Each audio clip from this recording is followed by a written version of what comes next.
Sugeng Enjang, sedulur. Selamat datang di Pandean Studio, rumahnya cerita pewayangan yang mengalir dari hati, terukir dengan nilai luhur, dan dihidupkan lewat narasi yang membangkitkan jiwa.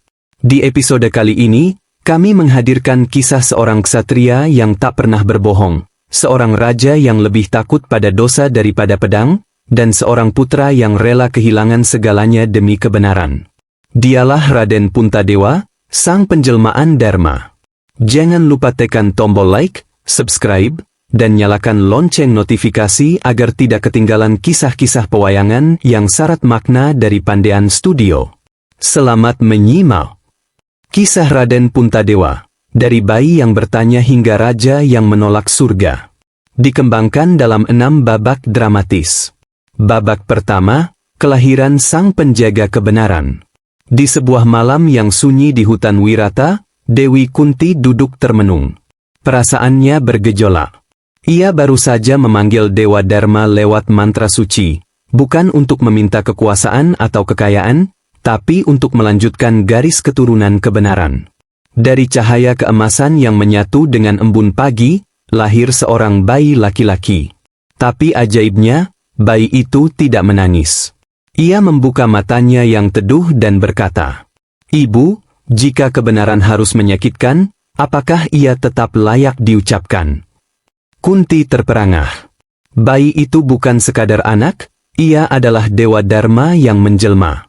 Ia diberi nama Yudhistira, atau dalam tradisi Jawa, Raden Puntadewa. Sejak kecil, Puntadewa tak pernah berbohong, bahkan saat bermain kelereng. Jika kalah, ia mengaku kalah. Jika melihat ketidakadilan, ia tegur dengan lembut. Sang adik, Bima, sering kesal. "Kakak terlalu baik.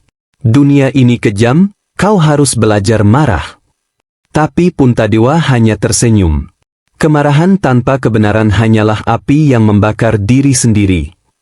Setelah kembali ke Hastinapura, Puntadewa diakui sebagai pewaris sah tahta Kuru. Kerajaan bersorak.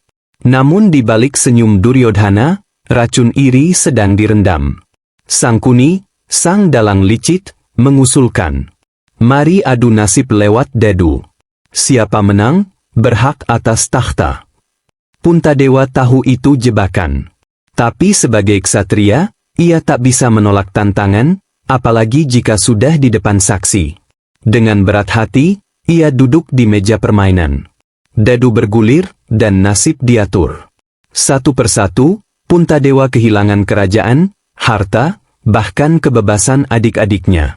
Lalu, dalam keputusasaan, ia bertaruh Draupadi, istrinya. Ketika Duryodhana memerintahkan Draupadi diseret ke Balairung dan dihina, Puntadewa tertunduk, bukan karena lemah, tapi karena hatinya hancur oleh dilema Dharma. Jika aku melawan, aku melanggar janji. Jika aku diam, aku mengkhianati keadilan. Namun, langit mendengar ratapnya. Dewa Krishna muncul, dan melalui kuasa ilahi, kain Draupadi tak pernah habis dirobek. Puntadewa pun bersumpah, "Kami akan pergi, tapi suatu hari, kami kembali, bukan untuk balas dendam, tapi untuk memulihkan keadilan." Di hutan Kamyaka, Puntadewa menjadi guru, ayah, dan penjaga harapan. Ia mengajar Nakula dan Sadewa membaca alam. Ia mendengarkan keluh kesah Arjuna tentang takdir. Ia bahkan menenangkan Bima yang ingin menyerbu Hastinapura tengah malam. Saat musim kemarau datang, air mengering. Draupadi terbaring lemah. Puntadewa menjual jubahnya untuk membeli air, dan memberikannya pada seorang pengemis tua. Draupadi protes, "Kau lebih mengutamakan orang asing daripada istrimu?" Puntadewa menjawab, "Jika aku memilih cinta daripada Dharma, maka aku bukan suamimu, aku hanya pengecut yang menyamar sebagai raja." Draupadi menangis, lalu tersenyum. Di sanalah cintanya pada Puntadewa makin dalam. Saat tiba waktunya kembali, Puntadewa tak langsung mengangkat senjata. Ia mengutus Krishna sebagai duta damai, menawarkan hanya 5 desa agar perang dihindari. Duryodhana tertawa. "Aku takkan beri mereka sejengkal tanah pun, bahkan untuk menancapkan jarum." Perang pun pecah. Di medan Kurusetra, Puntadewa tak menjadi pahlawan yang membantai lawan. Ia menjadi penjaga moral perang. Ia memerintahkan agar tak ada serangan di malam hari, tak ada pembunuhan tawanan, dan tak ada tipu daya terhadap yang tak bersenjata. Namun, demi kemenangan, ia terpaksa membiarkan adiknya berbohong, mengumumkan kematian Ashwatthama, gajah, seolah Ashwatthama, putra Drona. Saat Drona runtuh, Puntadewa menangis. Hari ini, Dharma harus dipinjam, agar esok, Dharma bisa kembali utuh.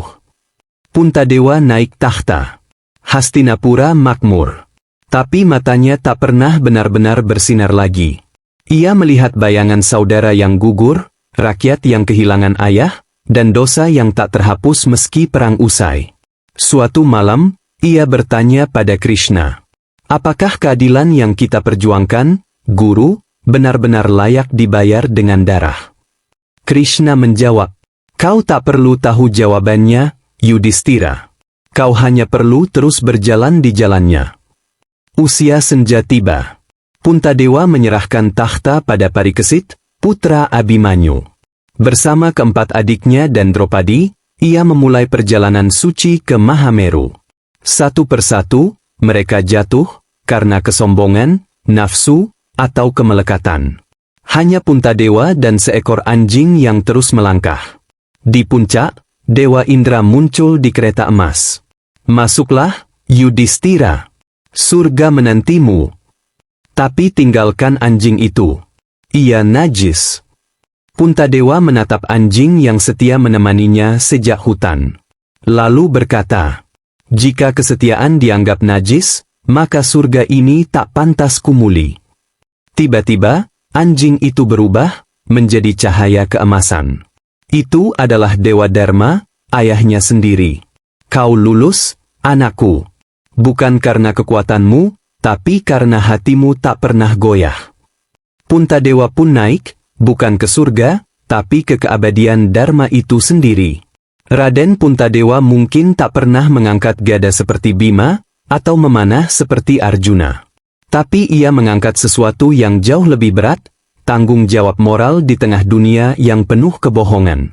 Di zaman sekarang, siapa yang berani jujur meski rugi? Siapa yang rela kehilangan jabatan demi prinsip? Puntadewa mengajarkan, kebenaran bukan soal menang atau kalah, tapi soal konsistensi jiwa. Jika kisah ini menyentuh hatimu, bagikan ke temanmu yang sedang diuji prinsipnya. Karena di tengah dunia yang serba cepat, kita semua butuh sosok Puntadewa dalam diri sendiri. Dukung Pandean Studio. Jangan lupa like, komen, dan subscribe ke Pandean Studio. Setiap like adalah semangat. Setiap subscribe adalah doa agar kisah-kisah luhur Jawa terus hidup. Nyalakan lonceng notifikasi, agar kamu tak ketinggalan episode berikutnya. Kisah cinta Arjunan Subadra, antara tugas dan rindu. Matur nuwun, sedulur. Sampai jumpa di dunia wayang yang tak pernah mati.